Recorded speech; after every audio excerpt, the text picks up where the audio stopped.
Hello and welcome to the Record Players Podcast, objectively the best opinion in music. My name is Harry, and as always, I'm joined by Jack and Dennis. On today's episode, we are reviewing the latest album by Migos called Culture 3. So if you like our content, remember to like and subscribe. And if you have an opinion, make sure to leave a comment down below. Let us know what you think of the album. Without further ado, let's do this. Damn. I was like, he's brought the production value up here, but no. What? God damn. What? How dare you? Okay. Australia's worse off on the world stage by the fact this guy is on the Spotify charts, I tell you. It was going so well. I had such high hopes for you. I'm gonna pass over to Dennis. You're an engineer. I felt the spirit. I wouldn't be surprised if I got this off someone off the street selling this. Yeah, we'll give some people a background on the group. So Migos are a rap trio from Atlanta. I believe they formed in 2008. Three members. They got Quavo, Offset, and Takeoff. I think are all related. I think they're cousins or I don't know, some shit. These guys have been one of the biggest rap, trap hip hop groups for probably the last decade, I'd say, at least in popular culture. I think this is Culture 3. This is their fourth album. So yeah, they've been about for a minute. But let's get into it. I'll throw it to the floor.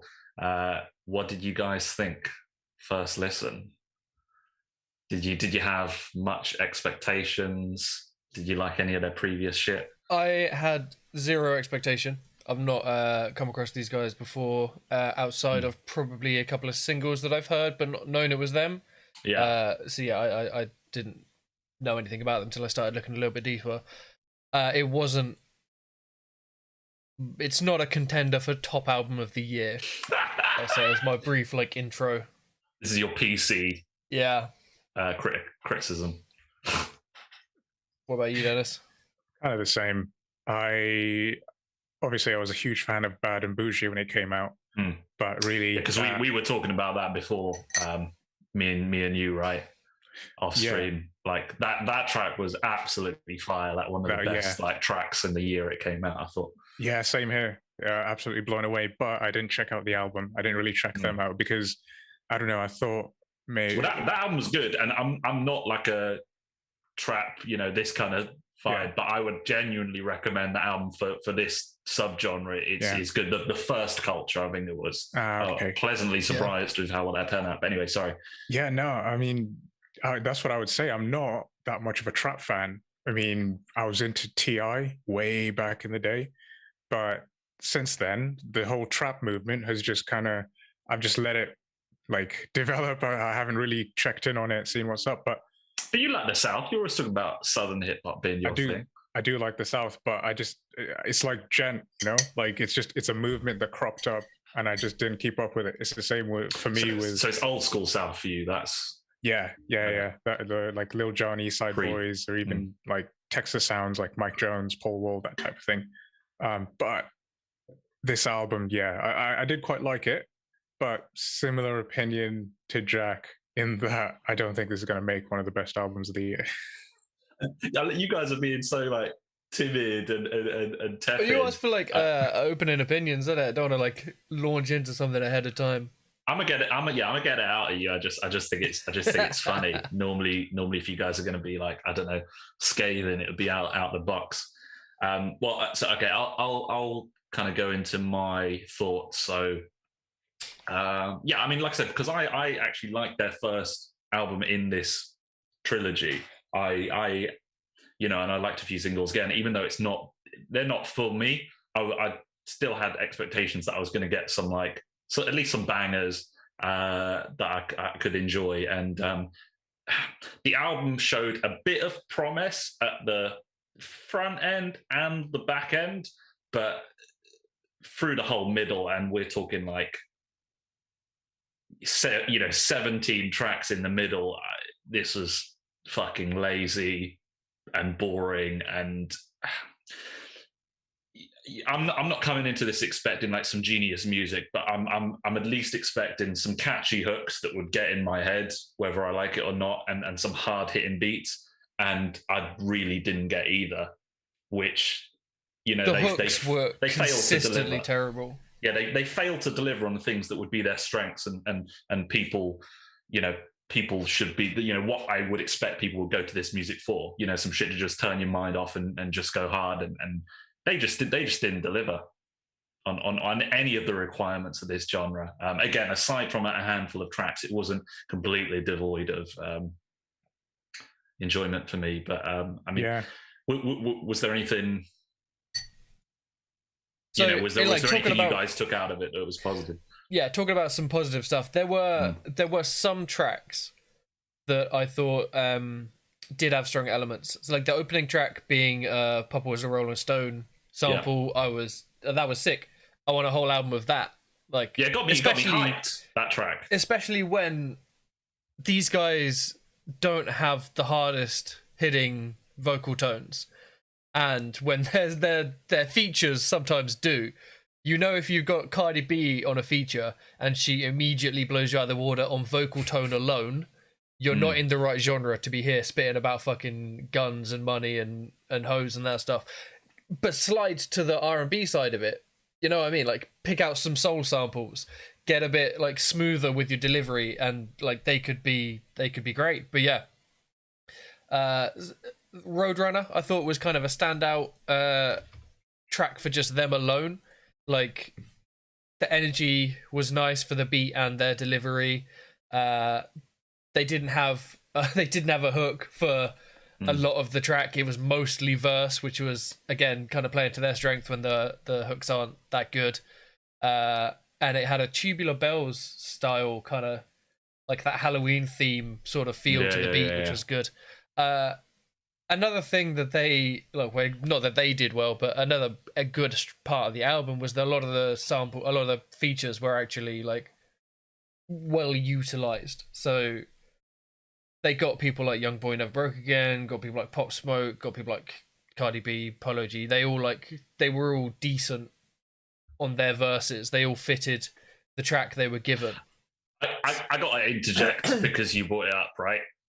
You mentioned Polo G. Oh yeah, something needs to be said. Polo G might have the worst flow I've ever heard. When we did the last Spotify list, it was Rap Star, right? That was by him, and we all hated that. Dude, this guy is terrible. I've never heard someone have like such an inability to like ride a beat, and it's especially bad because one of the positives I have from the album of the whole is that even though like Migos you could associate them with like mumble rap, for the most part they're actually rapping, and they can flow, and they have different flows between them. You know, it's one of the strengths, but they know I'm not how sure to I rap. agree with that. Okay, I would say they know how to rap for making this style of music. They are above average for this style of music. You know, they're not into like the Kendrick, J. Cole, you know, they're not near that. But for this style of music, they know how to rap, they know how to flow. Polo G, on the other hand, dude, I don't get how this must be deliberate, how bad he is. His verse on that is probably like the worst rap verse I've heard all year. Yeah, it was infuriating. My notes. How can he be that bad? I wrote only one note for that song, and it was "fuck Polo G." I actually nearly texted to you guys, but I didn't want to like affect your opinions. and that's the thing. If you can't flow, that's bad enough. But if you can't flow, at least you got to have like a good delivery to your voice. His voice, he just sounds like a fucking child. Like how does this guy have one of the and he's just released an album. I think it's like, you know, number one in. Dude, I feel like I'm so out of touch. Like, how are people buying and streaming this shit? Something that fucking blew me away while I was looking at it. The last track on the normal release, not the deluxe version, Need It. The least needed deluxe version has fucking nearly 100 million listens.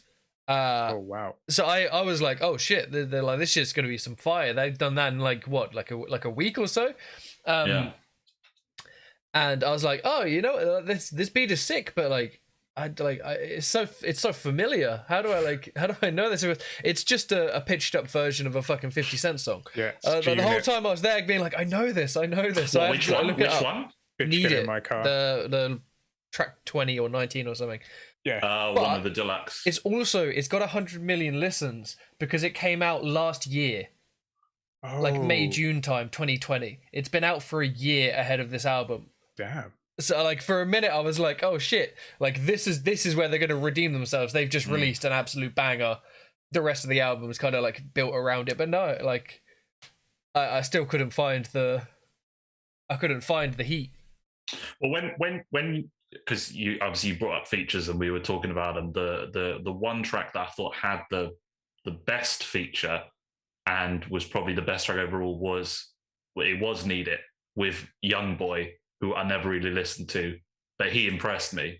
And he I wouldn't say he carried that track, but his energy went so well with them. And they did that thing where they had like 2 lines each. Like I think it was like Offset with Young Boy alternating, and then Quavo and Takeoff were then alternating in the second kind of verse. And I was like, I needed more of that. And the beat was fucking bouncy. And that's it. There was just not enough of that. The trap elements on this album often like really weak, in my opinion. It's like you're saying, like they're not heavy, hard hitting beats. It was like slow, they and need there was so to much be. there was so much reverb, and it was always Or they go on like something like this, which is like an older school style of hip hop, and like that fits them really well because they don't have the heavy, hard hitting vocals anyway.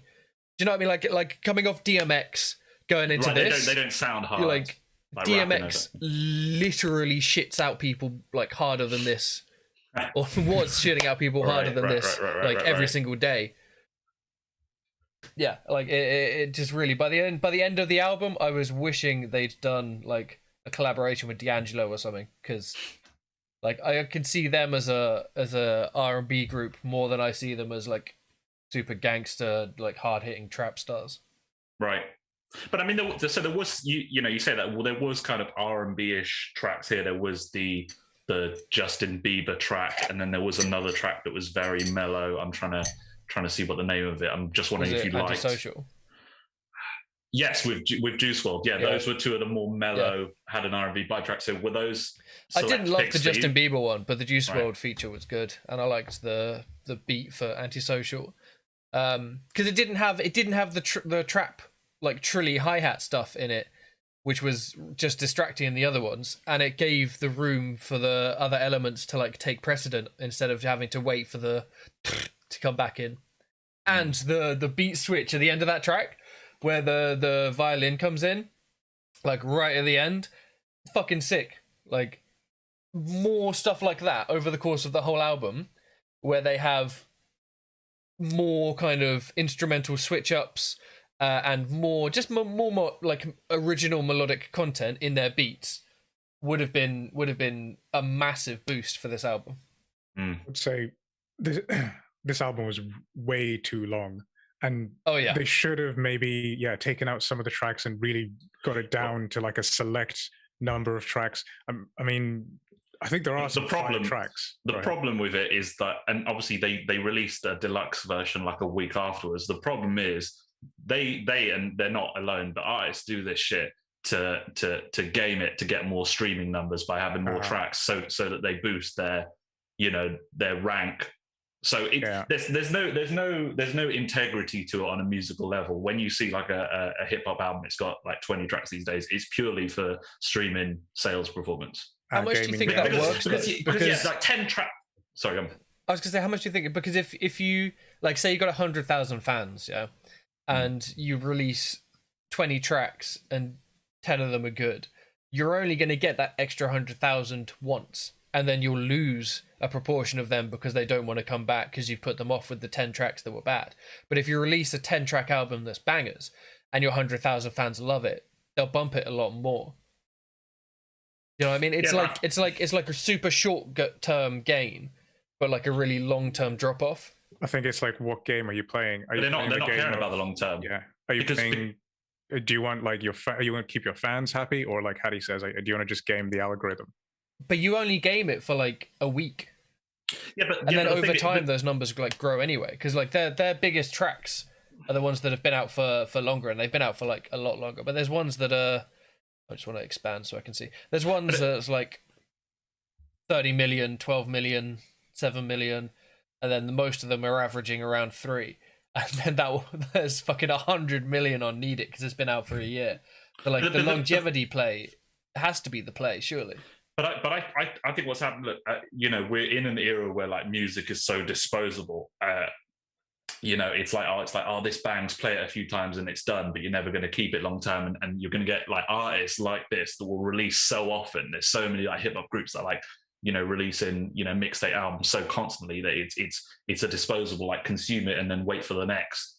That it doesn't matter. And I think, you know, you're talking about like the tracks that have been around for a few months and have a lot of views. I think the hope is that a few tracks will pop off and resonate, you know, and then obviously that'll be their long-term gain.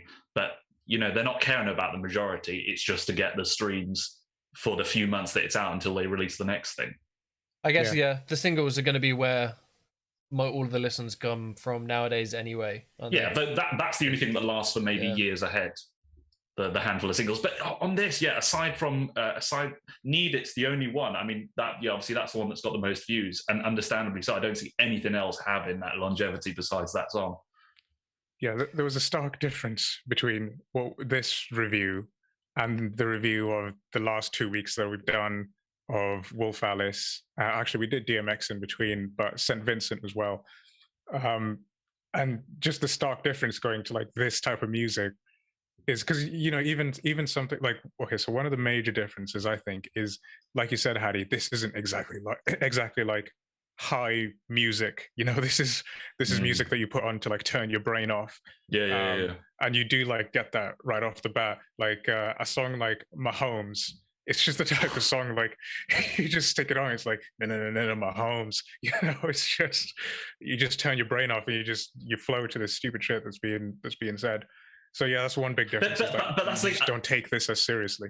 But that's the thing; they fail to do that because, you know, even like I said, you know, be listening to music that I don't really have an interest in, but at least I expect to come out and have a hook in my head, and I'm just looking at everything that with that track. I swear it was just like he was just like spelling it out. It was like M-A-H. Yeah, and that didn't get stuck. I look at another track like Straightening was a single, and again that hook where he's like straightening, straightening. That is what are you doing? Possibly the worst on the whole fucking album. What killed me about that as well is like they labored that word in the hook, but in the first verse, in that like intro bit, there's a line about like if there's a problem with you, then we're straightening it. Yeah, and it's got like a quicker rhythmic delivery to it than a lot of their other stuff. A lot of their other stuff's kind of just like ba-ba-da stuff. But then they like switched it up for that like 2-line that's got that in it. That was fucking sick. I was like, oh damn, okay, like they're gonna take off now. They're gonna stick, and then it went into that hook with just the straightening it over and over again. I was like, nah. They need someone like to mentor them. Do you know what I mean? So what, you think they got good ideas, but they're not pushing it to like the nth degree? They're stopping just short. I think maybe like it's kind of that could be it, because like if you're saying Culture One is like their good album, that's what I've read as well, is that they're like all their stuff since has not lived up to the hype of their original release, or like their breakthrough album. But like if that's what it is, and they've already achieved success, which is the story that they're telling in their lyrics across this entire album, is that they've got money and they've got bitches and they've got like guns and shit. That's the entire story. But maybe they don't want it enough for their music to be good now. Like the fucking they don't sound hungry. Whatever they had, they lost, and it's coming out in the fact that they can release something subpar and be like, yeah, that's good enough. Check it out there. Yeah, that could be it. Actually, they're rich now, basically. Because I don't understand how they're singing about getting M's and getting keys. When I'm like, don't you just go on tour? Why are you risking your life selling coke when you can get hundreds of millions going on tour? But I mean, like, if if they don't have enough money to live off a track that's got nearly 100 million plays in a year on Spotify, then whoever is managing them is doing a fantastic, incredible job for themselves and destroying their artist in the process, because you should make fucking money off that, no matter what your like agreement with Spotify is. They're bullshit, man. At this time, it's just entertainment. I saw on, obviously, because I've been on YouTube listening to the album, I saw like them on like a thumbnail of them in that fucking car with James Corden. They're really. It's just all. But no, but that says it all to me. You know what I mean? That says it all. They're playing karaoke. They're playing. Yeah, exactly. They're just playing a character or characters rather, and making a check. So the second thing that stuck out between Wolf Alice, St. Vincent, and even DMX in between, and you're going to be surprised when I say this, like this album is so misogynistic. Just listening for the last couple of weeks with like female frontmen, and then going to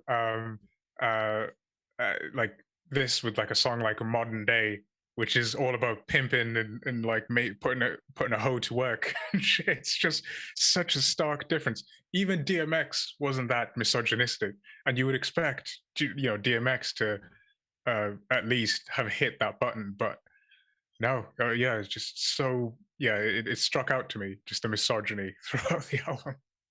It feels like they've got a checklist on their wall. This is like things rap songs need to have. If they haven't mentioned how much money they make, if they haven't mentioned guns, drugs, and women and what they make the women do by the end of the song, they go back and rewrite their lyrics. But the trouble is someone must have cut off good hooks and good beats off that board, because they've got like, they have moments, right? Jane, that like lonely trumpet in the beginning with the guitar sounds like a Wild West intro. I love that description, that lonely trumpet. It was fucking sick. I was like, you give that shit to fucking Andre 3000, you come out with like the best underground rap song of the year without a fucking doubt. Like he'll drop some fire verse on it that'll make you think about 15 different things in 5 lines, and he'll reuse that material throughout and make it sound hip-hoppy. They immediately just launched back into Money and Girls. Like first line just destroyed the ambiance that they set up in that beginning, and like had no reference to the material that they were using in their beat. They just went back to like, tried and tested what they're used to. They were like, there was a couple of examples of that. I can't off the top of my head. They got producers from all over the place. There's like 20, 25 different producers on this album. It's like they just got it shows beats by committee. With what you're saying, Jack, it hurts so much because you've got to endure 19 tracks of it. You could have that vibe on a couple of tracks and you'd be fine. You'd probably give it a pass, right? Or I would. But having that stretch, the same content, along with the unmemorable hooks across such a long track list. This is torture for 75 minutes. Like, what I noticed, like, if you take little chunks here and there, like just go in for like 2 or 3 tracks, it's all right. Sit through it for 75 minutes. It's first of all, it's the most trap I've ever consumed in one sitting, and it just got a bit samey. It got a bit much. On the listen that I did this morning, just before I like jumped around the tracks in order to, because it like there's no consistency across the whole album. But the story, man, the linear. And like by the time I'd gone through maybe 5 or 6 songs, and I was like just double checking my notes and adding anything, like I genuinely just forgot like what song I was listening to, what I'd already heard, like what I hadn't got to yet in the list. Like none of it stuck with me at all. It was all just like, you know how like if you mix all the colors together, you get like grey, browny, like muddy, disgusting blob color. Yeah, it was like that, but sound. Right. So their album cover should have just been that color, like like Metallica's Black Just like Album. kids' poster paints. Yeah. Yeah. That grey. Yeah. Yeah. All right. Well, let's as much as you said everything's a shade of disgusting grey. let's try to pick out a few elements each, a few tracks that we would say are positive and went above the standard mush that I think we all think the album was. So Dennis, couple of tracks that you thought were the best.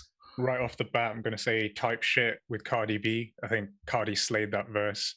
I thought she was phoning it in, to be honest, and I quite like a few of her songs, but to be fair, I thought it was very generic. It's pretty short, but I think it was short. She had a few good lines. She had a nice little what do you call it? A reference, like a callback to she just referenced Beyonce and Kelly Rowland on one line, which was pretty cool. I thought. What was it like?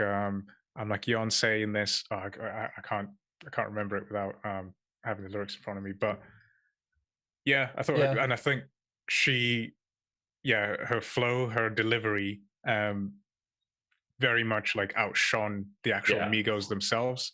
So I thought it was a good feature to have. I was gonna say I'm not a massive Cardi B fan, but like I was immediately thankful for her being there because like she literally started. She could have said fucking anything in the world. She could have been ordering Mackies, but just like her delivery and the tone, I was like, thank fuck someone that knows how to rap has turned up.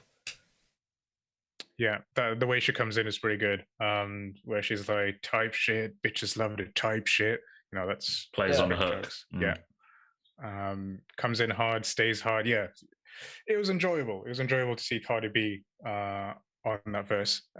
You guys hated on straightening, but I quite liked the hook. It kind of stuck in my head. I found myself saying it. That's some Stockholm syndrome shit right there. Perhaps. And Modern Day, I actually quite liked the hook in Modern Day. I thought it was baller. It's baller as fuck. So I listened to that a few times and made no notes anytime. I've just got the title. Could have been your song of the year, Jack, if you'd given it a bit more love. No, I think that effectively sums up all of the positive elements of that track for me. All right. Well, what ones did you like, Jack? So I think it's difficult to say how much I would like it if it wasn't on that 50 Cent beat, but Need It, I think, has to be up there because it's a good example of them getting a good feature to save the track from them, and it's got a good beat, and it's not super trappy. Like there's a couple of elements that are sick in the beat itself, which make a huge difference. But yeah, just that's kind of like my. It just feels lighthearted and energetic compared to like the dull darkness that surrounds the rest. That's like my my nomination for. They got features that can do it better than them. So imagine that as the that could have easily been Type Shit. It could have easily been a couple of other tracks. Roadrunner I've picked because I kind of like by the end of it I was looking for a track that was just them that I could be like, okay, this is them at their best on this album. I think Roadrunner is that. There were a couple of others I was looking at, but like it's got energetic beat and an energetic delivery. For once they're like pairing those up, which worked.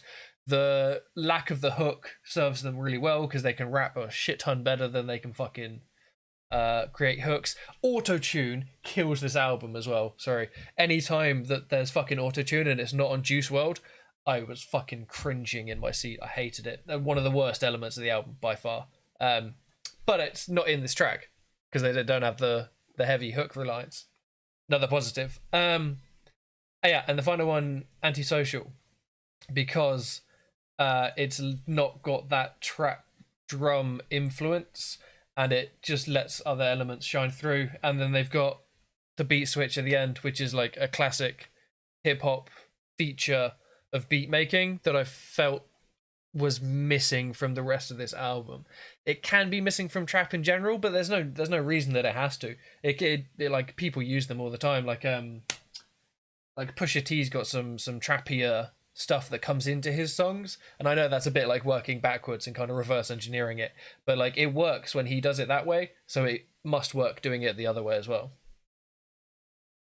Yeah. I mean, again, that just talks to like them potentially going out of the box to create something exciting, something new, which they failed to do so much. You know, that track's one example of where even on the production thing, you know, they could have had more of these surprise elements, but they just didn't take risks. I don't know if you would agree with that, but yeah, that's I also think they could have, like, because they've not just brought in artists that make trap themselves to be features, you know. So lean more heavily on those guys. Get those guys to bring a producer with them. If you're going to chuck it out to get 25 different producers for 25 tracks anyway, speak to your feature and be like, who do you work with that's good? Get them involved in the process. Make each song, if they're not going to be connected, make them sound different. Make them individual experiences. Yeah. Agreed.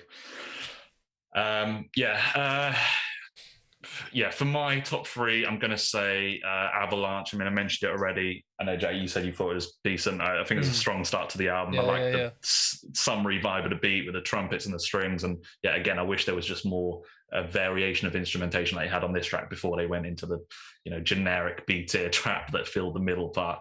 And then I like the two tracks on the end. So Need It, with Young Boy as well. That was probably my favorite song. You know, like I said, just high energy, trading bars back and forth, again, a different beat, and the feature was good. And then I don't think we mentioned it, or you might have mentioned it once, Jack, but the Light It Up, with Pop Smoke, that was another strong one. Yes, that was, and again, another thing, because the beat was different, and I think that was fitting like Pop Smoke. It was like a UK drill beat, which I know that soft that was vocal as well. Just fitted so well. Yeah, and then the jittery, getting harder again, like the harder vocals on top of it. It was good. He has such a cool voice. Well, he did one line of auto tune though. I can't forgive it. That almost killed me. But he went back to normal spitting. Yeah, but again, just something different with that. Like I said, just like a drill thing as opposed to sticking with your trap bullshit. By the way, drill is US music. I think it's Chicago. I'm not sure.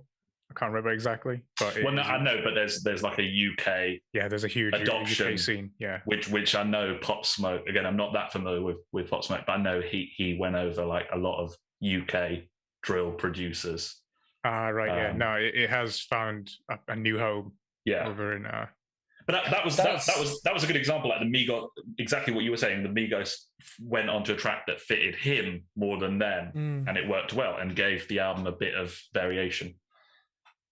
Drill is the number one genre that I'm asked by kids. Is it? Why are we learning this? Drill. Yeah. They trap in too young. Yeah, when you get to cover the 808 drum machine, then you can learn all about drill.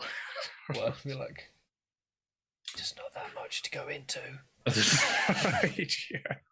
It's probably a lesson or two at most. All right, let's wrap it up. Let's go into our final ratings. Okay. See how this goes. Ooh.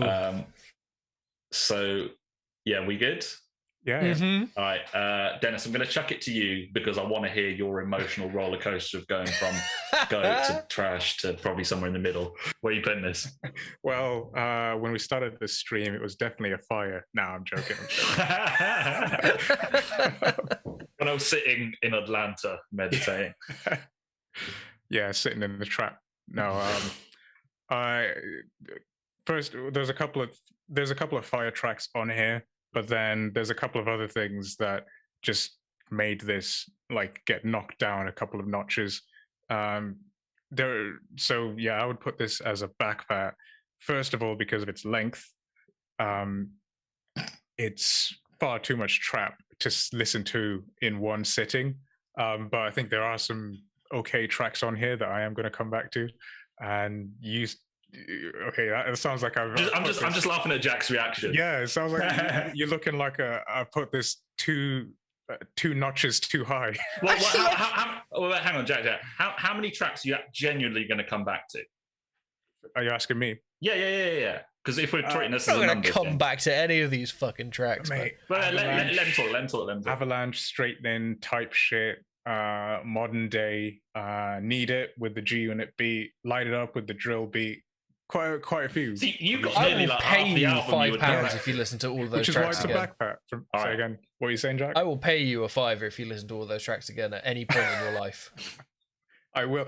Not only will I come back to these tracks again, but I'm going to go back to the other cultures as well, because this has made me think twice about Migos, that maybe there's some hidden gems in there. What? No, you go back to their first. Where the fuck has this culture. Dennis been for the last 30 minutes? Yeah, I agree. Switching it up like a Megadeth song. Switching it up like they should have about 2 tracks into the album. Dennis, if you go back to Culture One, you ain't never listening to any track off this ever again. Okay. Well, yeah, I'll compare it. That is wild. But I'm also with Jack. This is a plot twist. We've come off fucking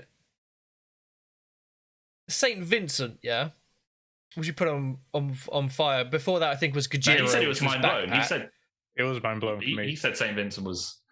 Yeah, no. I just mean where we've put them in the end. Okay. So we've ended up on Fire. Gajira, we ended up on Backpack. Wolf Alice and DMX, we've ended up on Ribbon. And you think this is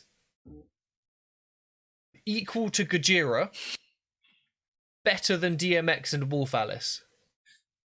But bear in mind, Wolf Alice.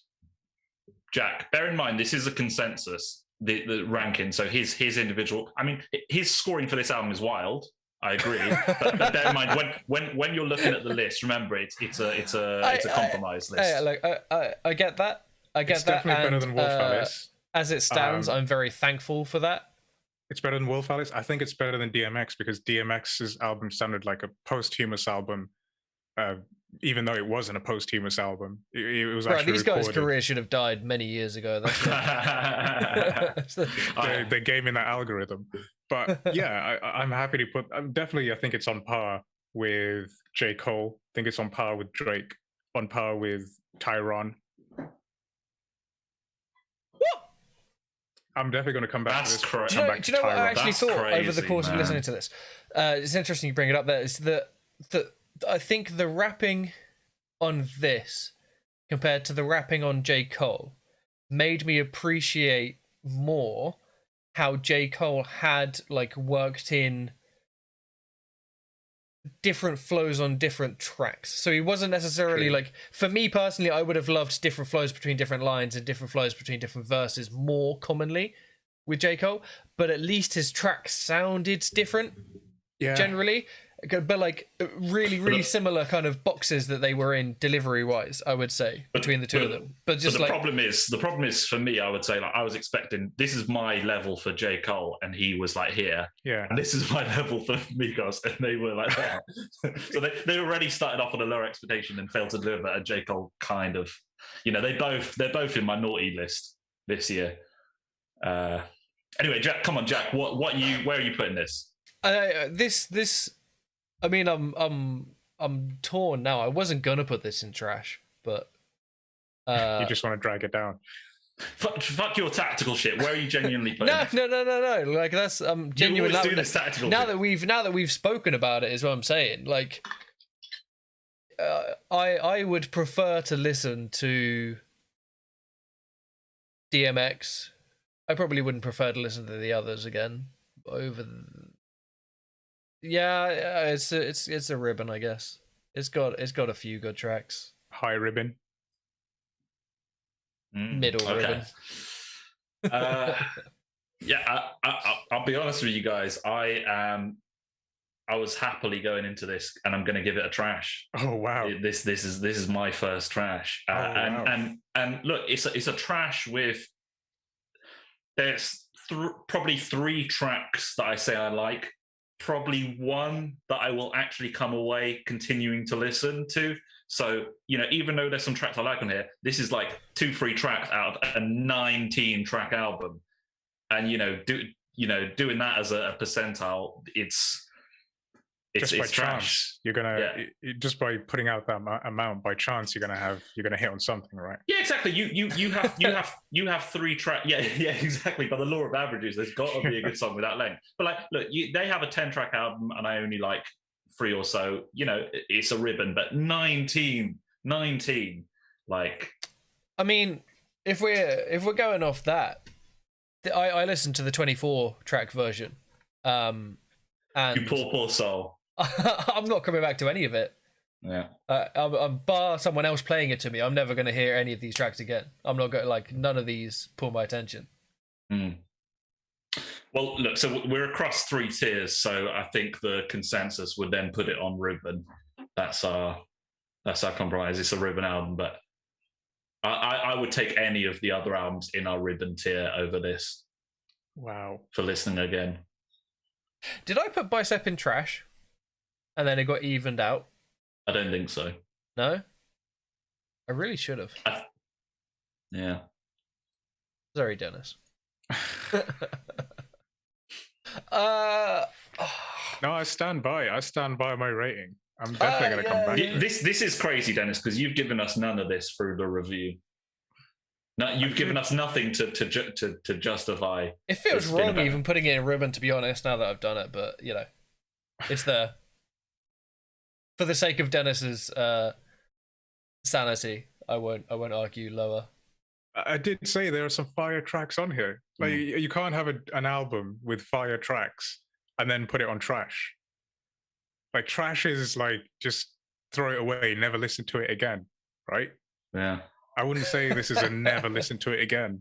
There's at least like a couple of good beats. There's a couple of good moments. You mentioned the solo violin, solo trumpet, was it?